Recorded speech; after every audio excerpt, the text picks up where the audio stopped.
ويلكم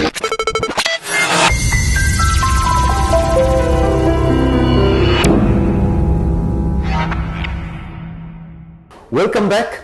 اهلا بيكم في حلقه اضافيه لتشابتر 1 في جيرني تو ذا سنتر اوف ذا ايرث، رحله الى مركز الارض. وقلنا ان الرحله بتاعتنا مثيره جدا، بدايتها لسه في تشابتر 1 بس الاحداث هتتطور بسرعه، وفعلا هم هينزلوا مركز الارض تحت الارض بعده كيلومترات وهيقوموا بمغامرات كبيره. تعالوا بس نخلص التشابتر الاول بتاعنا عشان نتحمس اكتر ندرس بقيه التشابترز. احنا اتفقنا ان هو في الحلقه اللي فاتت قلنا ان البروفيسور كان معاه كتاب قديم، اوكي، والكتاب ده خلاه يشعر ان هو اكسايتد، مثار جدا، لانه ما كانش عارف لسه عنه حاجات كتير غير اسم اللي كتبه اللي هو سنوري ستيرلسون. واللي زاد البروفيسور اثاره ان وهو بيفتح الكتاب لقى فيه a piece of parchment، قطعه مخطوطه او مخطوطه، والمخطوطه دي ورقه صغيره قديمه ومكتوب عليها كلام مش مفهوم، واللي كاتب المخطوطه اسمه ارن ساكنسون اللي الف المخطوطه. البروفيسور كان فعلا excited و became more and more excited because he couldn't read the parchment، لانه ما قدرش يقرا المخطوطه كويس او ما قدرش يقراها خالص بمعنى اصح. حاول يجيبها يمين يجيبها شمال ما عرفش. البروفيسور فعلا حاول يستعين باكسل بص فيها برضه مع عمه ما عرفش. البروفيسور قال طب ما انا ممكن اكبر الحروف، فجاب حاجه اسمها ماجنيفاينج جلاس بالانجلش. ماجنيفاينج جلاس يعني عدسه مكبره، علشان يحاول يكبر الحروف، يمكن لما يكبر الحروف يقدر يعرف يقراها افضل، او يمكن يبان السر بتاع المخطوطه ويقدر يوصل للحل. ففعلا هو استخدم ماجنيفاينج جلاس ليه؟ to make the letters bigger، عشان يكبر الحروف. ولكن هل هيوصل لحل ولا مش هيوصل؟ مش عارفين. تعالوا نشوف الاسئله وتفاصيل اضافيه للتشابتر 1 في Journey to the Center of the Earth. سؤال: Why did the professor use a magnifying glass؟ ليه البروفيسور استخدم magnifying glass؟ To make the letters bigger، ليجعل الحروف أكبر، أو عشان يكبر الحروف. To make the letters bigger. The next question: What was Arne Saknussemm؟ لا، ما هو جات لنا الاول في لما سال عن ارن ساكنسون قال who wrote the parchment؟ مين اللي كتب البارشمنت؟ اللي هو مين؟ ارن ساكنسون. هنا بقى بيسالني عن ارن ساكنسون، مين هو؟ تعالوا نشوف الانسر. He was a famous Icelandic scientist. He was a famous Icelandic scientist. هو عالم ايسلندي مشهور. A famous Icelandic scientist. طب ايه اللي نعرفه عنه تاني؟ He made great discoveries. He made great discoveries. عمل اكتشافات عظيمة. The next question: Why couldn't Lidenbrock read the parchment؟ Why couldn't Lidenbrock read the parchment؟ ليه ليدنبروك ما قدرش، لم يستطع انه يقرا البارشمنت؟ فاكرين؟ اللي فاكر يقول قبل ما تظهر الاجابه ان هي كانت مكتوبه انها سيكريت كود، وكمان الليترز بتاعتها الحروف بتاعتها كانت mixed up. تعال نشوف الانسر.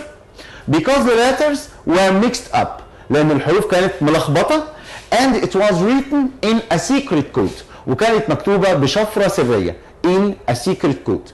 Why couldn't the professor or why couldn't Lidenbrock read the parchment؟ Because the letters were mixed up and it was written in a secret code، لان الحروف كانت ملخبطه وكمان كانت مكتوبه بشفره سريه. The next question: Why did the professor think that the parchment was newer than the book؟ ليه البروفيسور اعتقد ان البارشمنت المخطوطه كانت احدث من الكتاب؟ ليه البروفيسور اعتقد ان المخطوطه كانت اجدد او احدث من الكتاب؟ الانسر: Because the book and the parchment were not written in the same handwriting. بيقول لي لان الكتاب والبارشمنت ما كانوش مكتوبين بنفس خط اليد. وده كمان عشان في سبب تاني او تفسير تاني، ان اللي قاله البروفيسور قبل كده ان اللي كتب البارشمنت هو مين؟ الاونر اوف ذا بوك، صاحب الكتاب، الشخص اللي يملك الكتاب هو اللي كتب البارشمنت. The next question: Who was Martha؟ مين هي مارثا؟ عدت علينا مره واحده قلنا عليها ملحوظه. مين هي مارثا؟ هي كانت الطباخه بتاعه البروفيسور. She was the professor's cook. She was the professor's cook. وقلنا عليها ملحوظه، هي كانت قلقانه ليه؟ فاكرين؟ Why was Martha worried? Why was Martha worried? ليه مارثا كانت قلقانه؟ قلقانه جدا لما البروفيسور فاكرين رجع البيت مش في ميعاده، وكمان كان الاكل مش جاهز.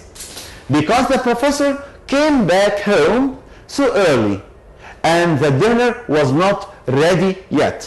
Because the professor came back home so early and the dinner was not ready yet. لأن البروفيسور رجع البيت مبكرا so early and the dinner والعشاء was not ready yet. ما كانش جاهز لسه.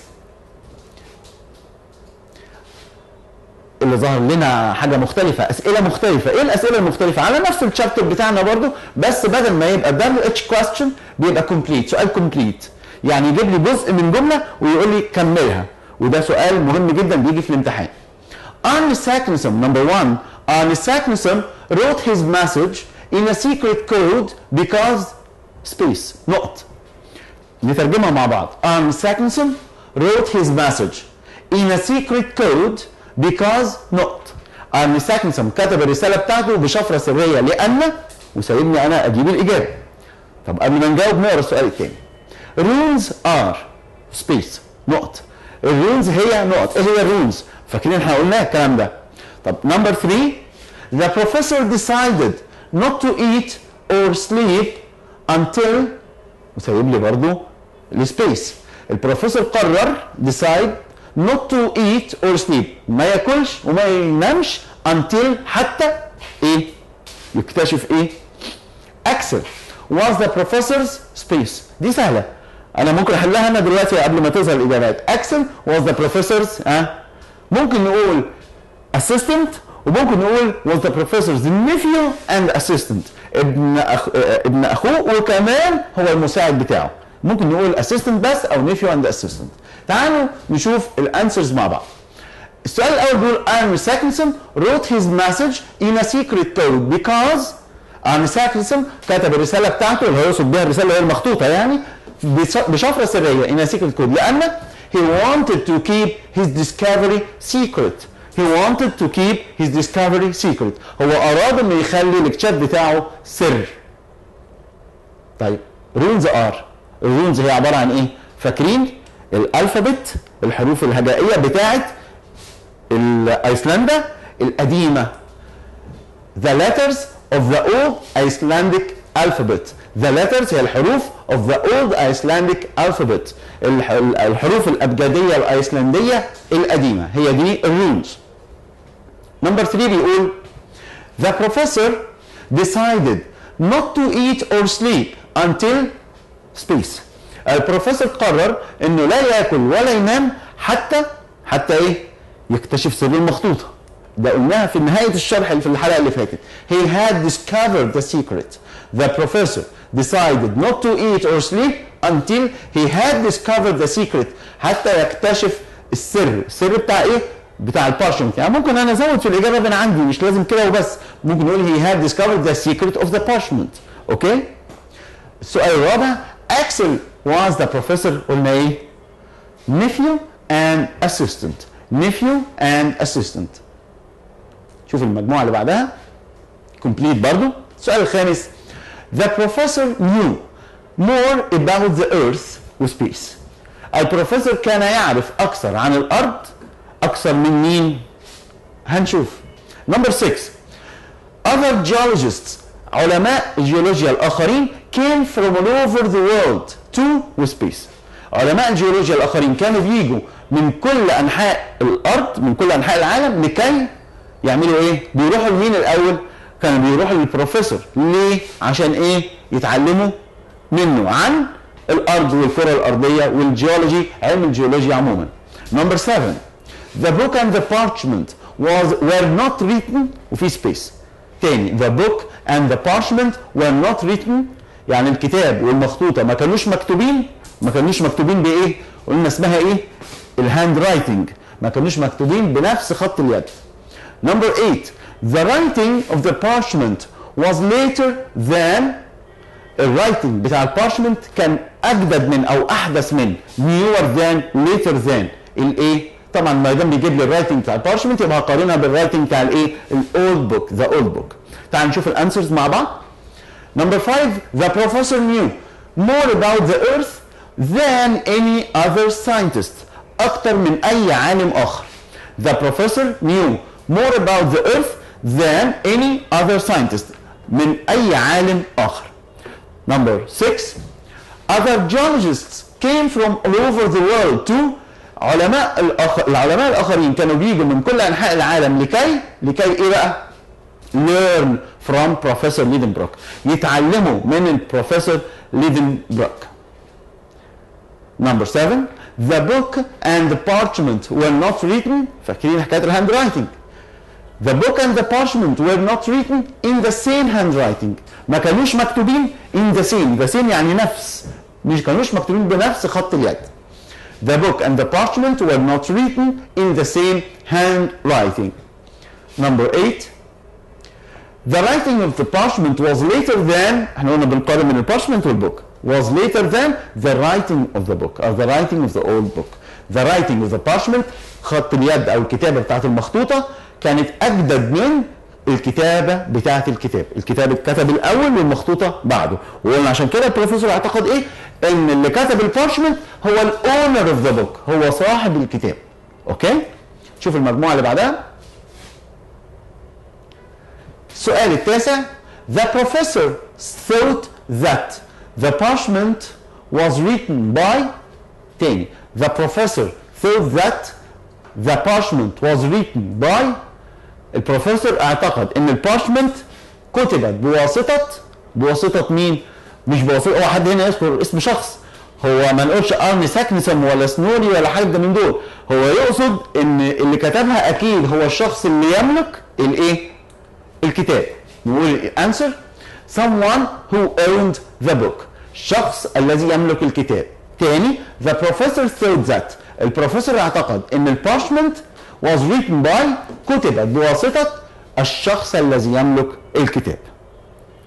احنا كده خلصنا الاسئلة كلها بتاعت شابتر 1.